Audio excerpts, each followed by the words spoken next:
कसले देखेको अनि बस्ने ठाउँ फाल्गुनन्द हिँडेको तल खत्रप्पा झरेर आउँदा हिँड्दा बसेको ठाउँ त्यो ढुङ्गा अझै छँदैछ त्यो डाँडामा। त्यहाँ मन्दिर बनाउने, त्यहाँ पानी चाहिँ कहाँदेखि लाने? पानी चाहिँ कहाँदेखि? पानी यहाँ पर साउ खोलाको। कहाँ छ सावा खोलामा पानी? हेरिसकेको छ, किन छैन? अनि हाम्रो बाउले नापेको छ कति कोइल पाइप लाग्छ, कति मिटर छ? त्यहाँ पाइप हामीले मात्र होइन, त्यहाँ कसले लानु पर्ने? खै मैले अस्ति किनेको पाइप चाहिँ कहाँ छ? छँदैछ, लाभरेहरू पनि लाग्छ। त्यो पानी लानु पर्यो। त्यो लाभरेहरू चाहिँ किन लाग्छ? बोजूहरूको बाजेहरूको चौतारामा त्यहाँ धारा राख्ने, अनि माथि डाँडामा लाने, अनि माथि एउटा मन्दिर बनाउने, त्यहाँ ठुलो बनाउने मेरो योजना छ, विचार। अनि त्यो मन्दिर बनाउनलाई त, अनि त्यहाँ मन्दिर बनाउनलाई कम्तीमा पनि 20-25 लाख लाग्छ।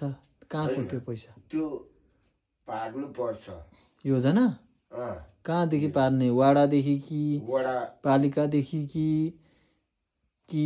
जिल्लादेखि कि कहाँबाट पर्छ? प्रदेशदेखि कि केन्द्रीय योजनै पार्ने त? केन्द्र योजनै त पार्नु पर्यो त। केन्द्रीय योजनै पार्नु पर्यो अरे। को जान्छ अब काठमाडौँ भन्छुन गर्न त्यसो भए? काठमाडौँ। अनि केन्द्रीय योजना त काठमाडौँमा मात्रै दिन्छ।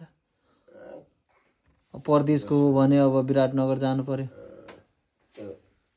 जसरी म नपारी म छोड्दिन।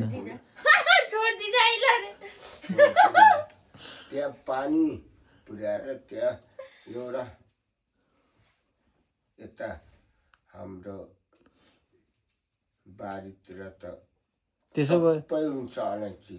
त्यसो भए त खेतै बनाउँदा भइगयो नि। अलैँची नै हुन्छ त्यहाँ, राम्रो ठाउँ छ। अनि त्यो 6000 मात्रै छ हाम्रो। अब अर्केले कति 10,000 खायो होला। अर्केको त त्यो ब्याज भएर हुनु हालेको छ, धेरै हालेको छ, 20-25 हजारै हालेको छ। त्यत्रो हो र? त्यत्रो होइन, 30,000 खाएको छ अर्केले। 20-30 हजार कति हालेको छ क्या।